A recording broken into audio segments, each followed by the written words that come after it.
오늘 우리에게 주신 하나님의 말씀 베드로전서 4장 7절부터 11절입니다. 베드로전서 4장 7절부터 11절, 신약성경 381쪽 화면으로 또는 성경으로 같이 7절부터 11절까지 말씀을 읽겠습니다. 시작. 만물의 마지막이 가까이 왔으니 그러므로 너희는 정신을 차리고 근신하여 기도하라. 무엇보다도 뜨겁게 서로 사랑할지니 사랑은 허다한 죄를 덮느니라. 서로 대접하기를 원망 없이 하고 각각 은사를 받은 대로 하나님의 여러 가지 은혜를 맡은 선한 청지기 같이 서로 봉사하라. 만일 누가 말하려면 하나님의 말씀을 하는 것 같이 하고 누가 봉사하려면 하나님이 공급하시는 힘으로 하는 것 같이 하라.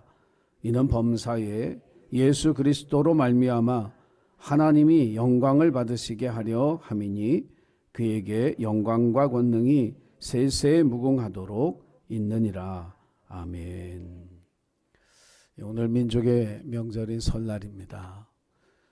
설 명절을 통해서 또 새로운 마음을 갖도록 또 새로운 시작을 할 수 있도록 은혜 주신 하나님께 감사드리며, 여러분 우리 서로에게 새해에 주님이 큰 복 주실 줄 믿습니다. 이렇게 좀 옆분들 앞뒤 분들에게 덕담하시기 바랍니다.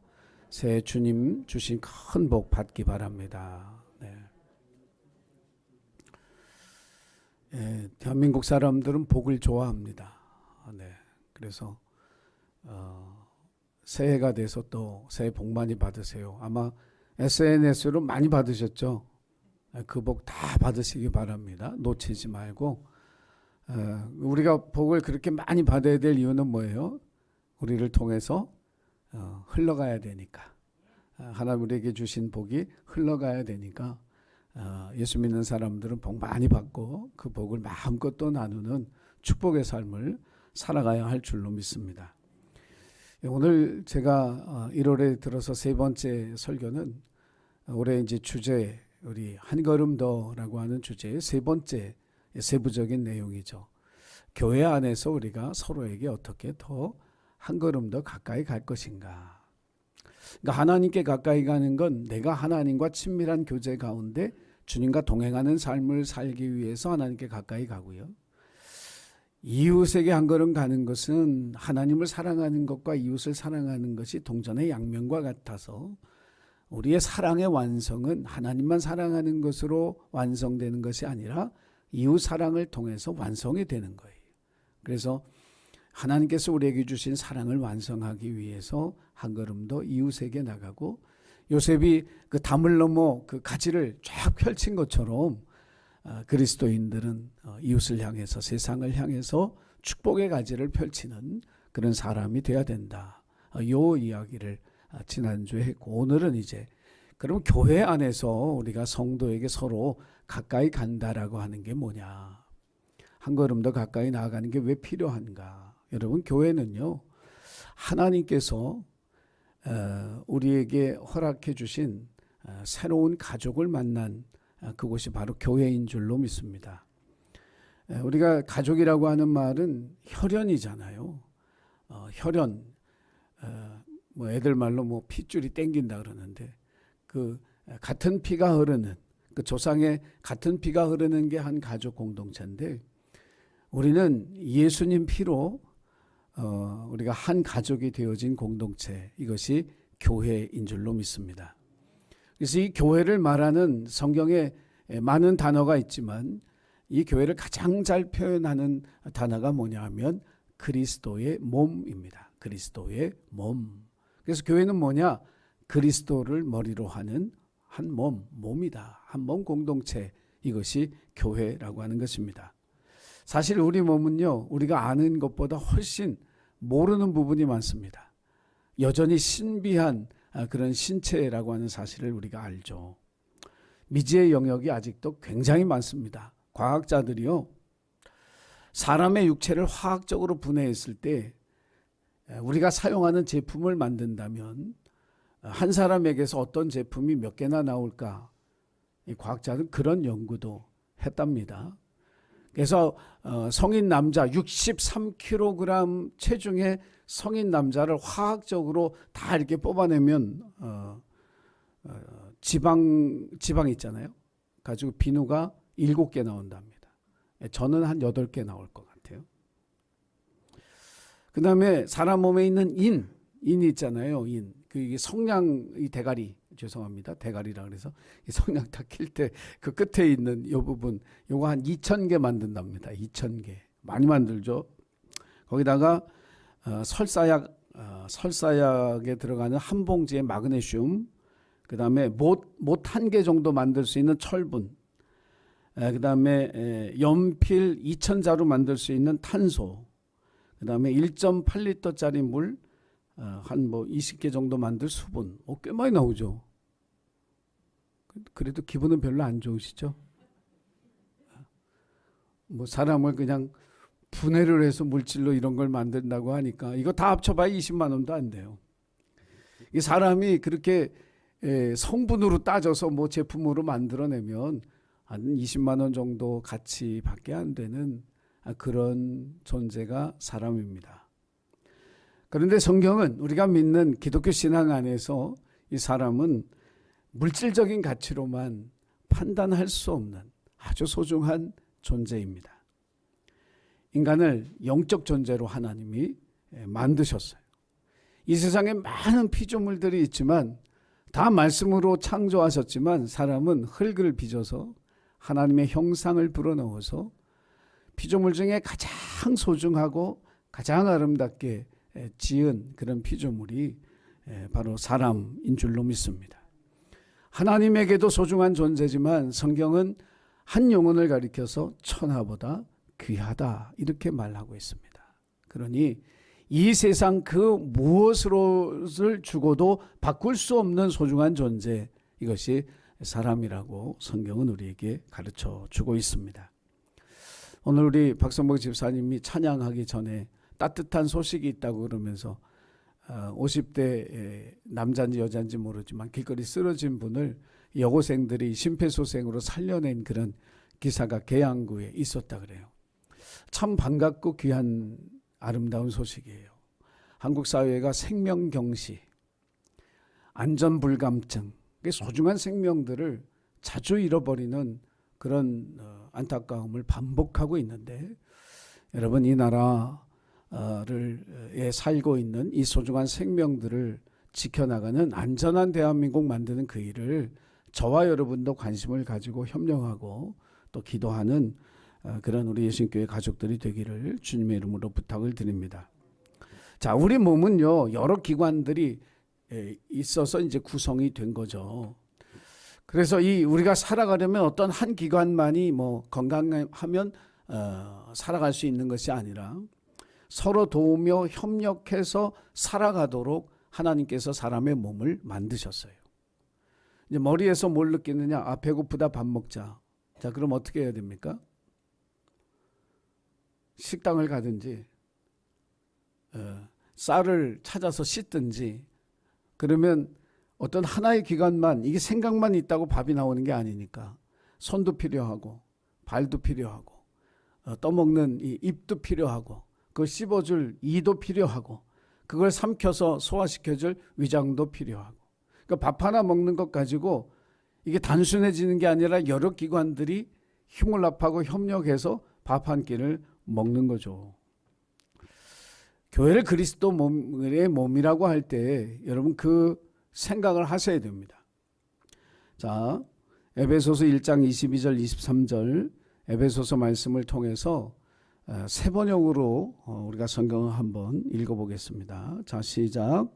그리고 하나님은 모든 것을 그리스도의 발 아래 복종하게 하시고 그분을 만물 위에 교회의 머리로 삼으셨습니다. 교회는 그리스도의 몸이며, 자 시작. 교회는 그리스도의 몸이며 어디서나 모든 것을 넘치도록 채워주시는 분이 계신 곳입니다. 아멘. 그러니까 교회를 그리스도의 몸으로 세워주시고 풍성하도록 역사하시는 분은 예수님이다, 이런 얘기입니다. 교회의 머리 되시기 때문에 그렇죠. 그래서 조금 전에 말씀드린 것처럼 한 가지 사역, 교회가 뭔가 하나를 하기 위해서는 어떤 한 부분이 움직이면 안 되고 여러 부분들이 함께 힘을 합쳐서 움직여야 한다라고 하는 거예요. 지금 저희가 예배를 드리고 있습니다. 이 예배를 드리기 위해서 안내위원 있었죠. 찬양팀이 있었죠. 반주자 있었죠. 기도자 있었죠.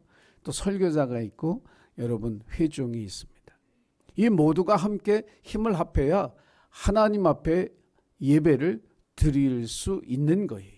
그러니까 교회 모든 사역은 온 몸이 한 가지 일을 위해 협력하는 것처럼 한 가지 사역을 위해서 여러 사람들이 여러 은사와 직분 안에서 협력하는 그런 것, 이것이 바로 그리스도의 몸된 교회라고 하는 것입니다. 그래서 어느 하나라도 빠지면 어떻게 생각을 해야 되느냐 하면 몸의 한 부분이 없으면 어떤 기능이 안 되는 것처럼 그리스도의 몸을 이루는 교인들 중에 어떤 사람이 없으면 교회가 교회로서의 기능을 못하는 부분이 있구나. 이런 관점으로 서로를 바라볼 수 있어야 할 줄로 믿습니다. 그 사람 없어도 상관없어. 이것은 어떤 직장에서의 태도일 수는 있지만 교회 안에서는 그 한 사람이 없으므로 우리가 드리는 예배가 부족하고 우리가 드리는 예배가 결핍되었다라고 하는 그런 관점 안에서 서로를 바라볼 수 있어야 교회를 그리스도의 몸으로 온전하게 바라보는 우리의 태도가 되는 줄 믿으시기를 바랍니다. 그래서 올 한 해 교회를 그리스도의 몸으로 여러분이 이해하고 건강한 몸을 세워가기 위해서 마음을 합하고 협력하는 한 해가 되기를 주의 이름으로 부탁을 드립니다.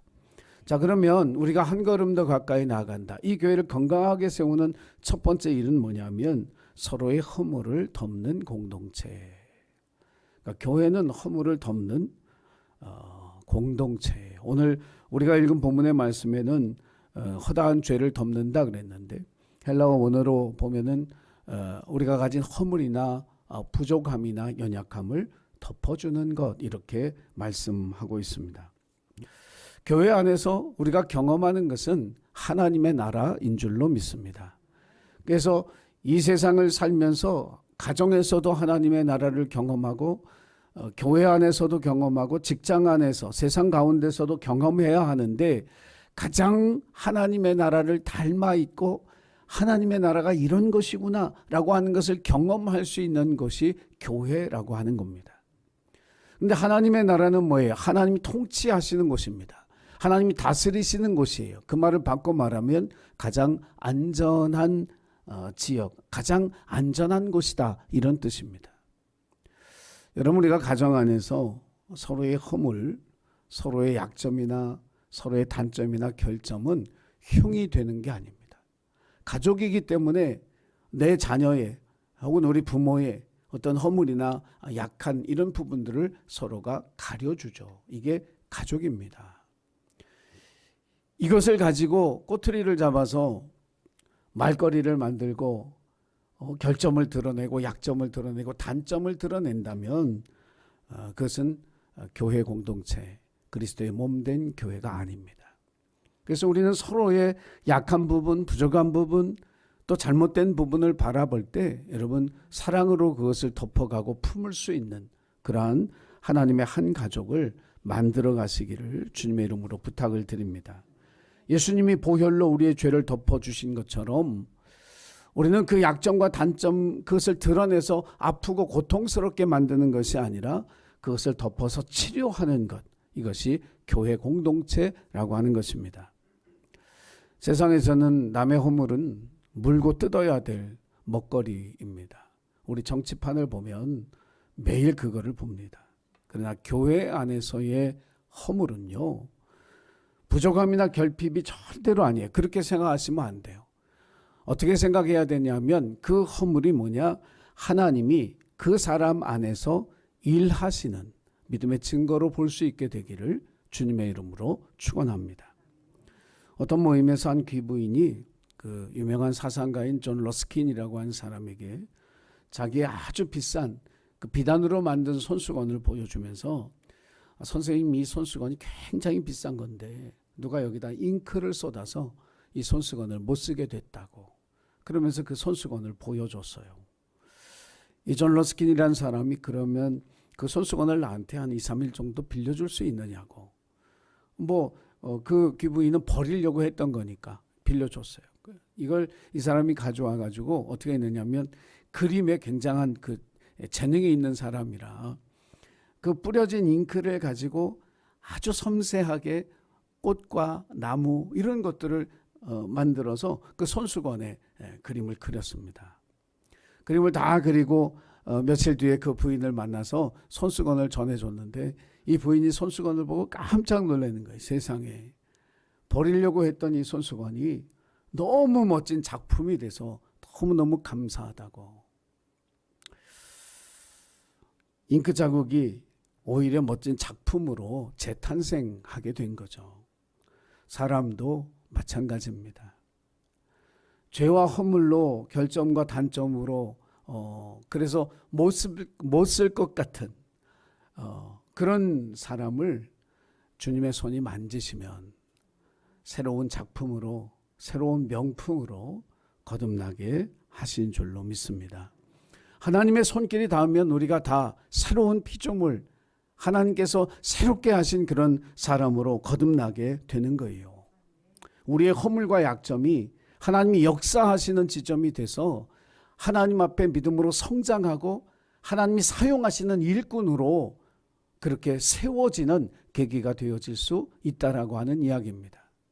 베드로의 허물을 덮어서 그가 거꾸로 십자가에 매달려 순교하는 주님의 사람이 됐습니다. 부활을 못 믿고 의심하던 도마를, 그 허물을 주님이 덮어주셔서 인도에 가서 순교로 하나님께 영광 돌려드리는 선교사로 삼으셨어요.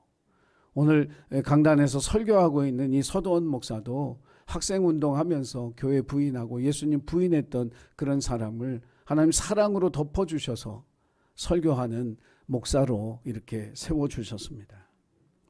그러므로 우리가 가지고 있는, 서로가 가지고 있는 그런 허물이나 단점이나 결점이라고 하는 것은 실패의 상징이 결코 아닙니다.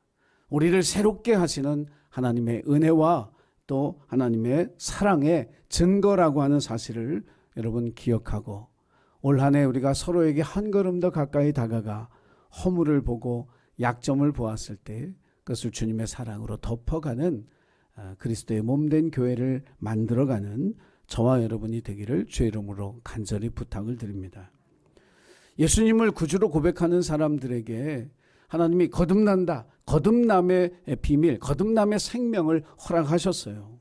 근데 이 거듭남의 삶이라고 하는 게 완전히 우리가 거룩해져서 다시는 어떤 죄도 짓지 않고 다시는 어떤 허물도 없는, 그래서 어떤 시험이나 유혹에 절대로 넘어지지 않는 아주 강철 같은 믿음으로 세워주셨다, 그런 뜻이 아니라고 하는 거예요.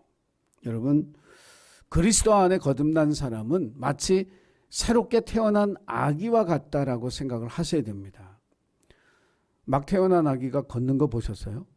못 봤잖아요. 엄마 젖도 스스로 찾아 먹지 못하죠. 노래하는 거 보셨어요? 책을 읽어요? 아니거든요. 아직은 그럴 수 없죠. 근데 우리가 다 알아요. 언젠가 그 아이가 걸을 거고 엄마라고 부를 거고 공을 가고 발로 차고 놀 거다, 이거를 우리가 다 알아요. 왜? 그 시간을 기다려주는 그 인내와 소망 가운데 그 시간을 기다려만 주면 되는 거거든요. 저와 여러분의 성장도 마찬가지예요.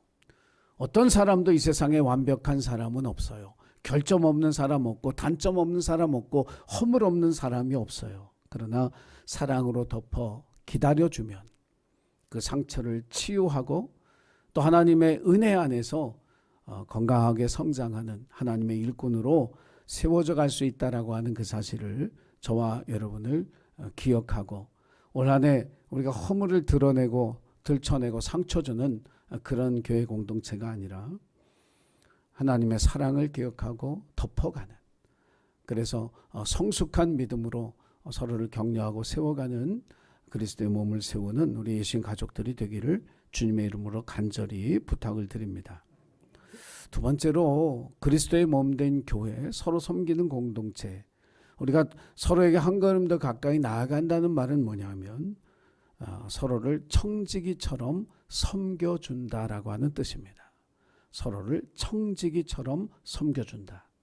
이 청지기라고 하는 말은 하나님의 집인 이 교회에 하나님께서 맡겨주신 은사와 직분을 가지고 자신의 삶을, 시간을, 물질을, 재능을 바쳐서 헌신하는 사람, 이 사람을 청지기라고 합니다.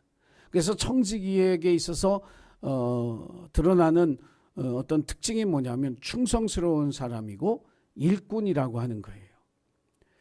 제가 목회를 하면서 이렇게 가만히 보면 이제 우리 후배 목사님들 또 전사님들 이렇게 만날 기회가 있잖아요. 지방에 일을 하다 보면 뭐 지방의 행사 자체가 뭐 몇백 명씩 모이는 그런 행사를 하다 보면 젊은 목사님들, 후배 목사님들하고 같이 일을 하게 되는데 그분들을 만나서 일을 하다 보면 딱 갈려져요. 일꾼이 있고 이게 일꾼이 아닌 사람이 있더라고요. 근데 일꾼은 어떻게 구분하느냐면 시켜서 일하는 사람은 일꾼이 아니에요. 일꾼은 일이 보이는 사람이에요. 할렐루야. 그래서 그냥 해요. 시키지 않아도. 그게 해야 될 일이구나 생각하고 하는 게 일꾼이에요. 시켜서 하는 사람은 일꾼 아니에요. 근데 많은 경우에 많은 사람들이 시켜야 움직이거든요. 근데 일꾼은 일이 보이면 합니다. 그런 사람을 보면은 되게 기뻐요.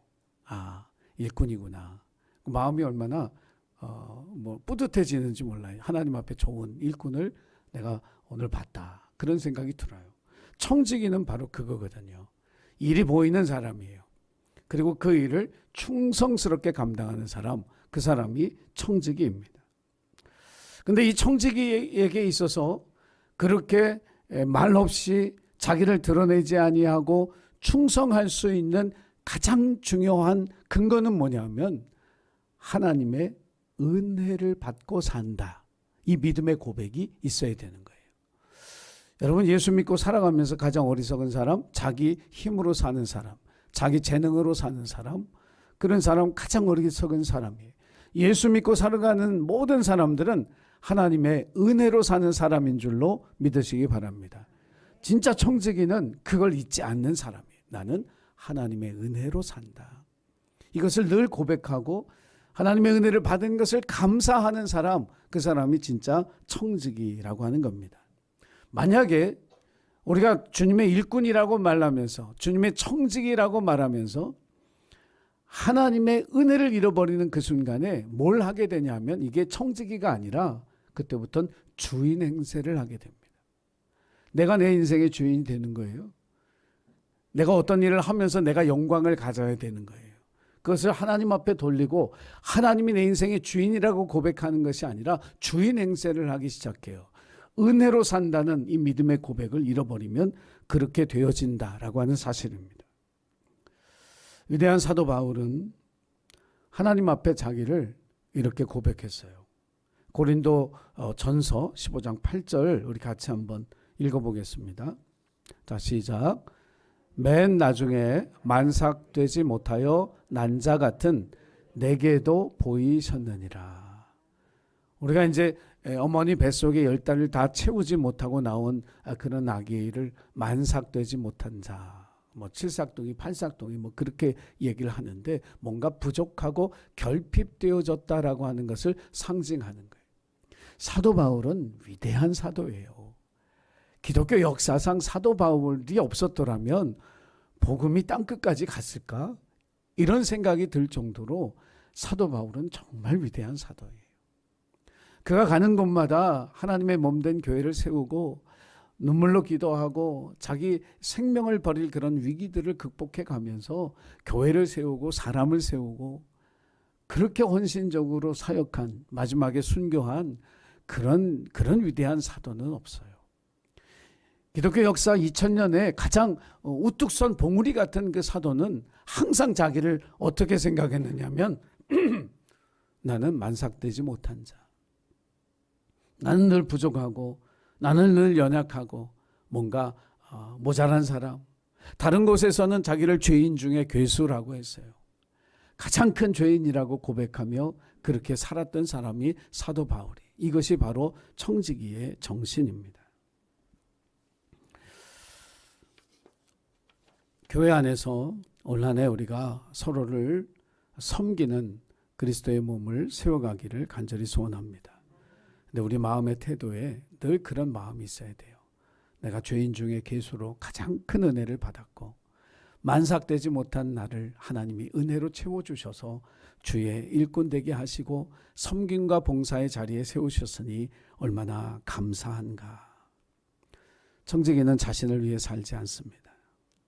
자신에게 생명을 주신 예수 그리스도를 위해서 살아가는 사람. 그래서 여러분 올 한 해 우리가 우리 예신교회 가운데 서로를 청지기처럼 섬겨서 그리스도의 몸을 세우는 저와 여러분 되기를 주의 이름으로 부탁을 드립니다. 마지막으로 하나님이 공급하시는 힘으로 봉사해야 된다. 이거 되게 중요합니다. 서로를 섬길 때 하나님이 힘 주셔서 봉사하는 그런 사람이 돼야 된다는 거예요. 이 말은 뭐냐면 은혜 받고 섬겨야 된다는 거예요. 하나님의 은혜를 받고 섬겨야 돼요. 여러분 자기 의지와 자기 노력으로 섬기면 거기에 기쁨이 없습니다. 성경에도 마르다와 마리아의 이야기를 통해서 우리에게 말씀해 주시는 교훈이 있어요. 어떤 마을에 예수님이 오셨는데 그 베다니라고 하는 마을에 오셨는데 아무도 예수님을 자기 집으로 모셔드리지 않는 거예요. 이 마르다라고 하는 이 여인이 용감하게 나서서 예수님을 당신의 집으로 모셔드렸죠. 너무 기뻤어요. 우리 집에 예수님을 모시다니 너무 행복하고 너무 기뻐서 예수님을 어떻게 대접할까, 잠자리는 어떻게 준비할까 그 일을 막 생각하고 하다 보니까 어느새 예수님을 모셔드린 게 기쁨이 아니라 부담스럽고 힘든 일이 된 거예요. 자기 동생 마리아를 보니까 예수님이 말씀하신 그 앞에 여러 고 앉아서 말씀을 듣고 있는데 아이고 은혜 받고 있구나 이쁘다 이렇게 나와야 되잖아요. 여러분 그렇게 되나요? 나는 지금 손이 10개라도 모자라 죽겠는데 저거는 눈치도 없지.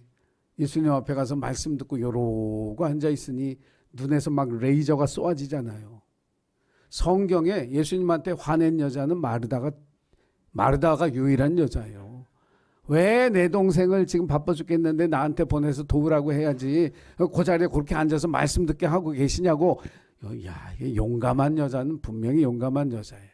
근데 그렇게 말하는 그 순간에 처음 마음 예수님을 우리 집에 모셔드렸다는 그 기쁨, 그 설렘, 그 행복함은 사라진 거예요. 예수님이 마르다에게 그랬어요. 마리아는 좋은 것을 얻었으니 좋은 것을 가졌으니 이걸 뺏기지 아니하리라.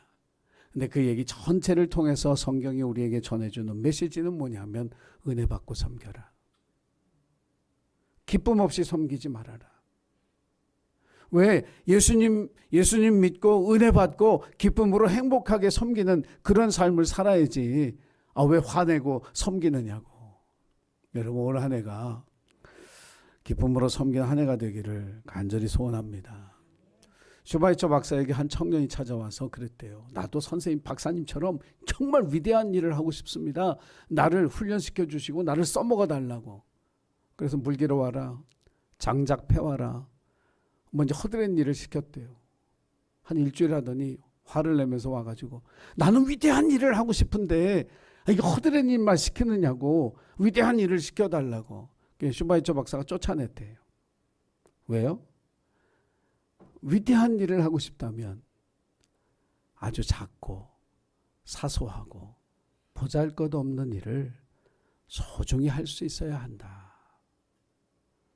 여러분 세상에서는요 큰 일도 있고 뭐 위대한 일도 있고 대단한 일도 있고 작고 사소한 일도 있지만 주님 안에서 하는 봉사는요 은혜 받고 하는 것이기 때문에 크고 작음도 없고 보잘것없는 그런 일도 없다는 사실을 꼭 기억하시기 바랍니다. 우리가 교회 안에서 섬기는 모든 일이 다 귀하고 복된 일이에요. 왜? 은혜 받고 기쁨으로 하는 거니까. 거기에 상급이 있는 겁니다. 사랑하는 예신교회 가족 여러분, 올 한 해 우리 교회 안에서 큰일 하겠다고 그렇게 나서기보다는 가장 작고 하찮은 일, 사람들이 하지 않는 일, 사람들이 보지 않는 일, 그곳에서 그 작은 일을 정성스럽게 주님 은혜로 섬기면서 기쁨과 감사를 되찾는 그런 저와 여러분이 되기를 주님의 이름으로 부탁을 드립니다. 올 한 해 우리 서로에게 더 사랑으로 겸손함으로 섬기고 가까이 다가감으로써 그리스도의 몸된 교회를 아름답게 세우는 우리 예신교회 가족들 되기를 주의 이름으로 축복합니다. 기도하겠습니다. 사랑의 주님, 주님의 머리 대신 그리스도의 몸을 세워가는 우리 예신 가족들을 축복해 주시기를 간절히 원합니다. 무엇보다 서로 허물을 덮어가게 하시고 서로 청지기처럼 섬겨가게 하시고 은혜 받고 섬겨 하나님의 몸된 교회가 하나님의 나라의 기쁨과 행복을 경험하는 복된 교회가 되어질 수 있도록 주께서 도우시고 우리를 통해 일하여 주옵소서. 감사드리며 예수님의 이름으로 기도하옵나이다. 아멘.